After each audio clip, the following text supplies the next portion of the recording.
자, 취업률도 높고 또 전문대 유턴 현상까지 지금 나타나고 있는데 여전히 전문대에 대한 선입견이 있어요. 제가 아까도 잠깐 말씀드렸는데 뭐 이거 부정할 수는 없잖아요. 자, 이번에는 지원할까 말까 전문대 고민 상담. 자, 전문대 지원에 대한 고민을 몇 가지 좀 풀어보도록 하겠습니다. 자, 본격적인 이야기 나누기 전에 우리 권영희 선생님한테 한번 여쭤보고 싶은 게요. 많은 학생들을 만나시니까. 예. 실제로 그 전문대 지원하는 학생들이 가장 큰 고민이 뭔가요? 그 가장 큰 고민은 그 빨리 졸업하고 취업을 위해서 간다. 뭐 그런 학생들이 가장 많았었고요. 그다음에 또 이 현실을 또 못 넘어가죠. 제 성적에 맞추는 대학이 어디 있는가 그런 것을 가장 많이 물어봤는데 그리고 또 하나가 그 정보를 얻을 수 있는 곳이 없다. 그렇죠. 그걸 가장 많이 물어보더라고요. 맞아요. 그래서 이 전문대학의 정보는 그 프로칼리지라고 그 프로칼리지에 들어가 보면 전문대학에 대한 모든 정보가 나와 있습니다. 프로칼리지. 예. 그래서 그 정보를 얻을 수 있는 곳이 없다고 하는데 그래도 가장 중요하고 많이 물어보는 것은 취업 잘 된 학과가 어디예요? 이게 가장 많이 물어보는 질문이었습니다. 자, 전문대 지원하느냐 마느냐 막 굉장히 고민하는 학생들. 자, 고민 그 상담 뭐 사전에 우리 제작진들이 또 미리 여러 학생들의 어떤 질문을 고려할 만한 것들 이렇게 좀 뽑아봤는데요. 하나씩 좀 풀어보도록 하겠습니다. 자, 첫 번째 질문이 물리치료학과 지원을 하려고 하는데 서울 경기권 전문대와 지방의 일반 대학이 있다. 그러면 어떤 선택이 최선일까요? 아까 간호학과의 그것도 같은 맥락인데 윤 선생님부터 한번 이런 경우 질문이 좀 오지 않나요? 어떤 네, 이제 학생들이 이런 질문을 하는데. 이제 그 일단은 물리치료학과를 이제 지원하고자 하는 친구들은 기본적으로 이제 학문에 대한 어떤 탐구의 목적보다는 졸업을 하고서 빨리 진로를, 그러니까 직업을 빨리 찾고자 하는 거거든요. 그럼 기본적으로는 이제 서울 경기권이냐, 지방대냐 이게 중요한 게 아니고 이 어느 대학의 물리치료학과가 개설되어 있느냐가 중요한 거거든요. 그래서 개설되어 있는 학과를 중심으로 해서 자기가 지원을 하는데 적정한 성적대, 그다음에 적정한 전형을 갖고 있는 대학을 찾는 게 일단 중요하다고 그렇게 생각이 듭니다. 그러니까 뭐 또 사실 4년제 대학 가운데 서울 경기권에는 이제 물리치료학과 개설대학이 한 4개밖에 없어요. 뭐 일지대 369 포함해가지고. 그 물리치료학과는 서울에 개설된 대학이 없습니다. 그러니까요. 보통 그 경기도에 돼 있는데 제가 한번 조사해 와봤습니다. 그러니까 그 경복대학교가 있고요, 그 동남보건대학교가 있고요, 그다음에 수원여자대학교, 그다음에 그 신구대학교, 안산대학교, 여주대학교. 총 경기도에는 6개 대학이 있었습니다. 그러네요. 그러니까 이 물리치료사 같은 경우가 우리 물리치료 받다가 물리치료 자료가 시원한데 어느 대학 나오셨어요? 라고 물어보지 않잖아요. 그러니까, 물리치료가 잘 안 되면 뭐야? 뭐 이러지 않겠죠. 그러니까 이게 사실은 이게 물리치료사 같은 이 전문화된 직종 같은 경우는 사실 어떤 학문의 깊이라든지 뭐 학문의 연장선에서 생각할 수도 있지만 직업을 갖는 데는 필요한 기술을 습득하고 자격을 취득하는 게 무엇보다 중요한 거죠. 그러니까 우리 학생들이 이제 생각해야 될 게 뭐냐면 일반 대학은 최근에는 이제 청년 실업이 워낙 심각하니까 대학들이 너도나도 취업률에 주목하고 있지만 근본적으로는 대학을 운영하는 목적이 어떤 학문 탐구에 있다고 보시면 맞고요. 그다음에 전문대학은 취업을 위한 전문적인 기술의 습득, 그러니까 직업교육이 전문대학의 근본적인 목표다라고 이해를 하시면 되거든요. 그러니까 우리 학생이 물리치료를 공부를 해가지고 내가 이제 물리치료에 대한 새로운 이론을 한번 만들어 보겠다라고 생각을 한다면 4년제를 고려하시는 게 맞는 것 같고요. 그러니까 물리치료사 돼가지고 내가 바로 현장에 투입돼서 빨리 나는 안정적인 직업을 갖고 전문적인 물리치료사 그런 걸 하고 싶다 그러면은 고민할 거 없이 제가 보기에는 전문대학으로 취직을 해서 그래서 빨리 물리치료사가 되는 게 더 맞다고 생각합니다. 근데 선생님 이거 좀 우리가 리얼 토크니까 사실은 그 전문대에서 인기학과들 있잖아요. 이게 보건계열이고 뭐 간호나 물리치료는 있는데 뭐 이런 과들이 이제 학생들이 선호도가 높다 보니까 일부 또 4년제 대학에서는 또 유사과를 만들고 맞아요. 이러다 보니까 경계가 모호해지는 거거든요. 맞습니다. 그러니까 아이들이 헷갈리는 거죠. 둘의 차이가 뭐냐고 뭐 이렇게 이제 따지기 시작하는 건데 취업이 되는 거냐고 안 되는 거냐고 이렇게 따지는 건데 참 이게 애매한 문제인 것 같아요. 맞습니다. 근데 그거는 이제 그 평가 방식, 그 수집 방식에 따라 틀리다 봅니다. 그 정보 공시를 통해서 하는 건지 아니면 대학들이 그 이미 발표한 것도 있겠지만 요즘에는 정보 공시를 근거로 해서 발표하기 때문에 상당히 그 신빙성이 있다고 봅니다. 알겠습니다. 뭐 취업률 뭐 이게 이게 아직도 저희가 방송하면서도 네네. 그 동일학과인데 4년제와 전문대 여기 이제 딜레마에서 학생들이 고민할 때 아까 말씀하신 것처럼 학문 쪽으로 갈 네, 거냐. 맞아요. 그러니까 구체적이면 네. 직업이 구체적이다. 그러면 전문대에 포커스를 맞추고 고민을 해보고 네네. 전국에 있는 전문대 학교 중에서 네. 자기가 딱 목표하고자 하는 직업을 정확하게 갖고 있는 학과들이 있거든요. 네네네. 그러니까 우리 아까 이세학과 잠깐 말했는데 네. 그러니까 이런 친구들이 있다고요. 나는 건축을 하고 싶어. 근데 건축 중에서 나는 한옥에 그렇게 관심이 많아. 그러면 한옥만 전문적으로 하는 한옥 건축학과가 전문대에는 있거든요. 네네네. 그러면 이 학생은 전문대학에서 한옥 건축을 공부를 해서 한옥을 전문적으로 짓는 이런 건축의 길로 빨리 경력을 쌓을 수 있는 거죠. 그러니까요. 네. 뭐 이세학과 중에는 굉장히 네네. 독특한 아까 뭐 선생님 몇 개 맞아요. 학과 얘기도 하셨는데 네네. 네. 난 눈에 들어온 게 뭐 K-팝 전공학과. 맞아요. K-팝 전공이라고 해서 요즘 네. 그 아이돌 스타, 그 다음에 네. 한류 열풍 굉장히 네. 유행이었잖아요. 그래서 이런 그 끼를 갖고 있고 잠재적인 재능을 갖고 있는 아이들을 이렇게 대학에서 그러니까. 가르쳐주는 이런 과도 있고요. 나는 그 얘기하니까 얼굴 경영학과 들어보셨나요? 얼굴 경영학과? 얼굴 네, 경영학과. 얼굴 경영학과라는 페이스. 게 있더라고요. 그렇죠. 그러니까 저는 이게 미용 쪽이 아닌가라고 생각했는데 이게 네. 미용 쪽이 아니고요.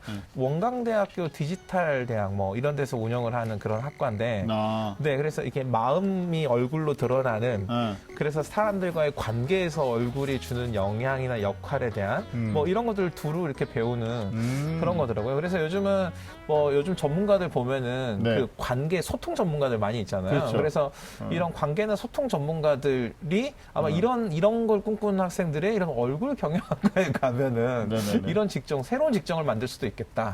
뭐 일반 대학보다 전문 대학이 보면은 이세학과가 많아요. 이유가 그런 것 같아요.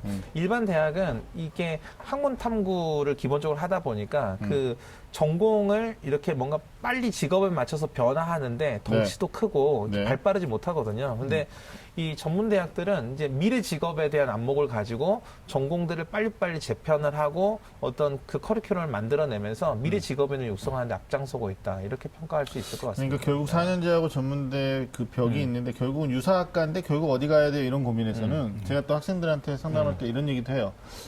결국은 그 블루오션이 있고 레드오션이 있다. 그러니까 남들이 하지 않는 것이 경쟁력을 갖추는 거니까 만약에 네. 전문대를 갈 때 우리가 고려해야 될 거는 4년제 대학에 개설되어 있지 않는 학과를 생각하는 것도 방법이다. 맞아요. 네네. 예를 들면 전문대 진학하는데 뭐 국가가 꼭 문제라는 건 아니고 성적에 맞춰서 아이들이 막 물어보는 과가 있어요. 근데 그 과는 4년제 모든 대학에 개설돼 있거든요. 맞아요. 네네. 그럼 그건 경쟁력이 없는. 그러니까 그런 제가 이제 구조니까. 쓴소리 한마디를 하면은 네. 우리나라 이제 종합대학들이 대부분 이렇게 보면은 네. 종합대학에 개설되어 있는 학과가 대동소이해요. 그럼 학과만 대동소이하냐? 그렇지 않고 커리큘럼을 뜯어서 보면 교과 과정도 교과 과정도 크게 다르지 않아요. 네. 그러면 전국에 있는 대학들 중에 어느 대학이 경쟁력이 있는 인재를 키워내느냐라고 하면은 그러니까. 의문점만 남거든요. 맞아요. 근데 네. 이 전문 대학들은 발빠르게 어떤 학과들을 개편하고 새로 전공들을 도입하면서 이런 경쟁력들을 일반 대학보다 더 많이 갖췄다. 이렇게 보여지더라고요. 그 네. 선생님 그 말에 공감하실 텐데 어떤 아버님께서 말씀하시기를 그 4년제 명문대학에 진학을 했고 굉장히 그 인원이 많은 학과를 자녀분이 다니고 있는데 예. 뭐 교수님들이 이 아이를 뭐 취업시키기 위한 열정도 별로 안 보이고 예, 예. 뭐 케어하지 않는다. 근데 이제 그 집안에 네네. 성적이 좀 안 돼가지고 전문대학 간 친구가 있었나 봐요. 예, 예. 근데 이제 거기 교수님은 아이들이 취업이 안 되면 과가 없어지니까 그렇죠. 뭐 팔 걷어붙이고 뭐 맞아요. 신발이 닳도록 막 그 소위 말하는 산업체를 뛰어다니시면서 취업을 네, 연계시키는 뭐 이런 노력들도 많이 하신다고 그러더라고요. 예, 예. 맞나요? 맞습니다. 그 저희가 그 학교에 방문하는 교수님들하고 이렇게 상담을 하다가 보면 네. 추수지도 얘기를 많이 하십니다. 요 학교에서 우리 대학에 왔는데 이 학생이 어디를 다니고 있고 보통 연봉을 얼마를 받고 있으면서 잘 다니고 있다. 그러면서 맞아요. 그 취업 입학만 시켜주면 저희가 무조건 취업을 시켜드리겠다.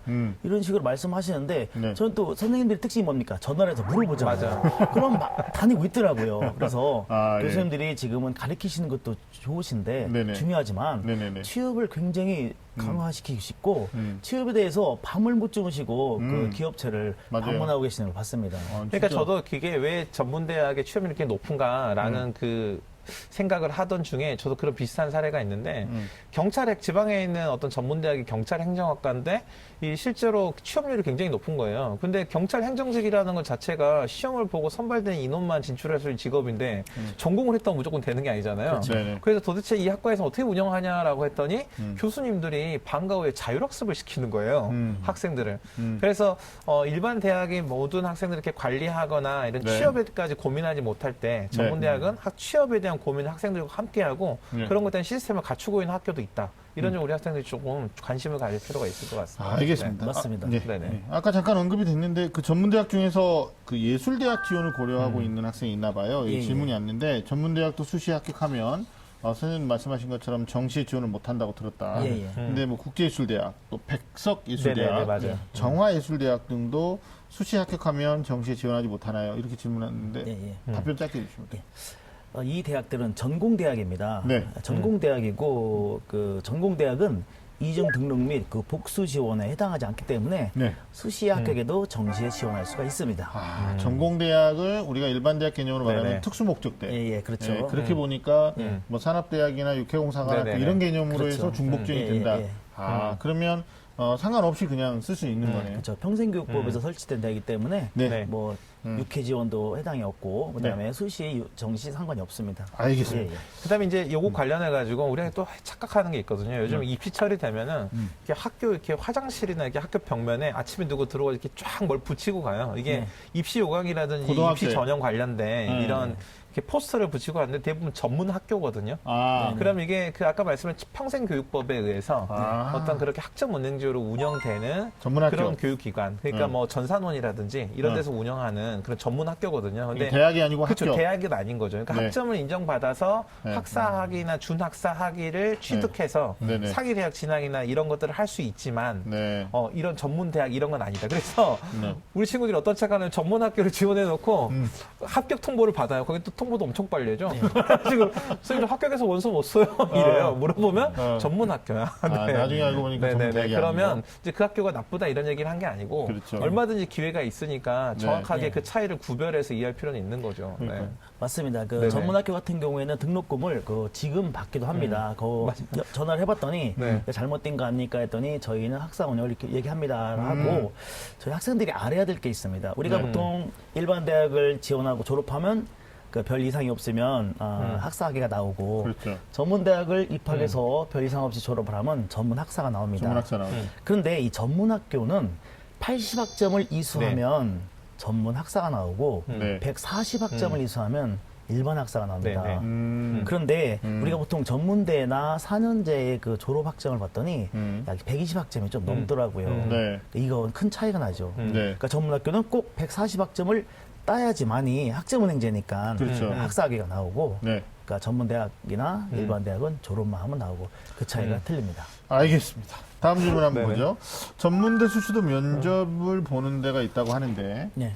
이 면접이 전문대에서는 또 어떻게 이루어지는지 선생님 좀 말씀해 주시죠. 보통 그 일반 대학 같은 경우에는 그 서류 기반에서 네. 뭐 학생부라든가 자기소개서의 그 확인 면접이라든가 학업 역량에 대해서 면접을 주로 이루고 있는데 그 전문대학 면접은 조금 일반 대학보다는 좀 수월하다고 약간 표현을 할 수가 있겠습니다. 네네. 주로 이제 학과 선택 동기라든가 이 학생이 얼마큼 우리 학과에 오고 싶었는가 네. 그다음에 가장 중요한 또 등록 의지도 그래요. 하나에게 들어가기도 합니다. 네. 그래서 자기의 그 의견이라든가 그 느낌을 충분히 얘기를 하고 강력하게 나를 뽑으면 이 대학에 이 학과가 좋아질 것이다라는 걸 표현을 하면 아마 좀 많이 합격률이 높아지지 않을까 생각이 그러니까 듭니다. 이게 제가 네. 이제 그 면접 보러 가는 학생들이 착각하는 게요. 네. 본인의 개성을 평가하는 데가 아니거든요. 근데 뭐 파마를 뭐 너무 이렇게 휘황찬란하게 하고 간다거나 염색을 하고 간다거나. 네, 예. 그러니까 소위 말하는 이제 학생답지 않은 용모 이런 것들은 이제 마이너스 요소가 되겠죠. 이제 주로 뭐 면접 보는 교수님 같은 경우도 아마 저희 나이 또래가 있지 그러니까, 않을까라는 생각을 하는데 네네. 그 약간 학과에 따라는 좀 틀리다고 합니다. 예를 들어서 네. 뭐 실용음악이라든가 그 예술하는 쪽에서는 개성을 볼 수 어느 정도 개성을 볼 수가 있는데 그 이외의 기타 과들은 그래도 학생답게 하고 가는 게 가장 좋지 않은가 그렇게 생각을 합니다. 그러니까 잘 보이겠다, 선생님한테 이뻐 보이겠다 그래서 너무 색조 화장을 하고 간다거나 이러면 이제 학생답지 않은. 진짜 이거 뭐라 그래요? 무슨 쪽머리라고 합니다. 예, 그거 하고 간 학생이 있어요. 본인 승무된 거야 이미 면접 보러 가면서. 그거는 가끔 그 원하는 대학도 있습니다. 그래요? 유니폼까지 마치고 가지. 그 보통 그 쪽머리 하라고 하는 대학도 있고요. 그다음에 검정색 간편하게 이렇게 구두 신고 오라는 대학도 있는데 그 너무 그 요란하게 하고 가면 그 마이너스 요인이 되고 그래서 그렇죠. 그 항공 서비스 그쪽은 좀 이렇게 기본 그 면접 복장을 좀 얘기를 해주는 곳이 많이 있습니다. 근데 이제 보통 그 대학 그 전문 대학에서 이제 학생들 학생부 교과 반영을 할 때 이렇게 등급으로 반영을 주로 많이 하니까 그래서 이제 보통 이제 학생들 이제 일반고 중심으로 생각해 봤을 때 한 2, 3등급 학생도 가기 어려운 그런 학교나 학과들도 있잖아요. 그래요? 그런 데서 이제 면접을 실시할 때는 거기서는 이제 뭐 학업 계획이나 뭐 이런 것도 좀 많이 보는 거죠. 네네. 졸업 후의 계획이라든지 뭐 이런 것도 보겠죠. 단순한 학인 면접보다는 사실은 진로 계획이라든지 맞아요. 이런 것도 네. 물어보죠. 그렇죠. 얼만큼 네. 가장 중요한 걸 조합해 보면 이 학생이 얼만큼 우리 학과에 맞을 것인가 오고 싶어 했는가. 전공 적합성이 그렇죠. 훨씬 더 네, 중요한 많이 요소다. 보겠죠. 네네. 알겠습니다. 자, 마지막 질문인데 전문대 졸업한 다음에 대학원에 진학할 수 있나요? 소위 말하는 이제 전문대 학사학위 아까 잠깐 얘기하셔서 여기 연동해서 질문을 좀 드리는데 어떻습니까, 선생님? 전문대만을 졸업하고 나서는 특히 그 4년제 말고 학제가 전문대는 2년제, 3년제, 4년제가 있습니다. 그래서 2년제, 3년제를 졸업하면 일단은 전문대를 지원할 수가 없습니다. 대신에 전문대학에는 학사학위 전공 심화 과정이라는 게 개설되어 있습니다. 그거를 그 이수하면 지원을 할 수 있죠. 우리 옛날에 보면 전문대학을 졸업하고 방통대에 가서 그 학제를 그 이수한 다음에 그 대학을 가는 방법도 있었는데 이 전문대학의 학사학위 전공 심화과정은 2년제 나온 학생들은 2년을 더 다니고 3년제 나온 학생들은 1년을 더 다니면 그 학사학위를 주는 그 과정이 있습니다. 그래서 그 이 과정도 산업체 경력이 있는 과정이 있고 산업체 과정이 없어도 지원할 수 있는 과정이 있으니까 이것도 좀 분량 때문에 그 한국 전문대 협의회 가보면 자세하게 나와 있습니다. 전문대 협의회. 알겠습니다. 네. 지원할까 말까 전문대 고민 상담에 대해서 정말 다양한 이야기를 우리 선생님들하고 한번 나눠봤습니다.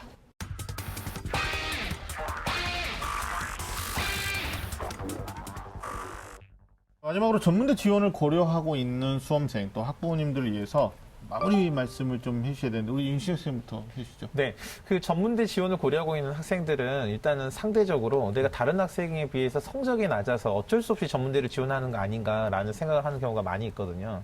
근데 물론 현실적으로 성적이 조금 낮은 상황이 될 수도 있지만 보통 전문대를 고민하는 학생들이 보통 자기 진로, 특히 직업에 대한 방향성이 명확한 학생들이 이런 고민을 시작을 하거든요. 그래서 그런 관점에서 내가 다른 학생들이 고등학교 때 이렇게 헤매고 잘 모르고 하는 걸 대학 가서 4년을 더 한다. 그래 나는 여기서 끝내고 나의 삶에 대한 방향을 분명하게 하고 진학을 한다. 이런 관점을 가지신다 그러면 전문대학 고민하지 마시고 분명하게 결심했으면 용기 있게 지원하는 거 필요하다고 생각됩니다. 참 좋은 말씀. 우리 권혁 선생님도 말씀해 주시죠. 그 눈앞에 보이는 그 명분보다는 그 미래의 실리를 찾아서 본인의 그 적성이나 끼를 살려가지고 좋은 학과를 선택하시는 게 좋을 듯 싶습니다. 그러다 보면 우리가 옛날 광고 선정했었죠. 그 순간 선택의 10년을 좌우한다. 그 학생들의 순간 선택 학과가 그 학생 10년 후의 미래를 좌우한다. 이렇게 말씀드리겠습니다. 평생을 좌우한다 아니었나요? 10년을 좌우한다. 처음에 10년 했었는데 그 10년이 잘 살으면 평생까지 가지 않습니까? 사실 뭐 전자제품은 요즘 2년 주기로 바꾸기 때문에 대학을 또는 학과를 사실 대학보다 학과가 더 중요하다라는 말씀을 드리고 싶습니다. 우리 윤 선생님 말씀하셨는데 그 성적이 좀 안 좋다라는 열등이나 피해의식보다는 본인이 처한 상황에서 최선의 방법이 무엇이냐를 좀 더 고민했으면 좋겠고 그리고 남들이 하지 않는 길 거기에서 선택받을 수 있다라는 어떤 기대치가 더 높아지기 때문에 조금 더 공부를 좀 하시면 더 좋은 인생의 길이 열릴 수 있다. 뭐 이런 게 이제 전문대 어떤 실리적인 명분이 되지 않을까 라는 생각을 해봅니다. 자, 오늘 먼 길 오셔서 소중한 시간 함께 해주신 권혁희 선생님, 윤희철 선생님 감사합니다. 자, 매주 금요일 밤 좀 많은 쌤들의 리얼 스토크는 다음 주에도 계속됩니다. 함께 해주신 여러분 감사합니다.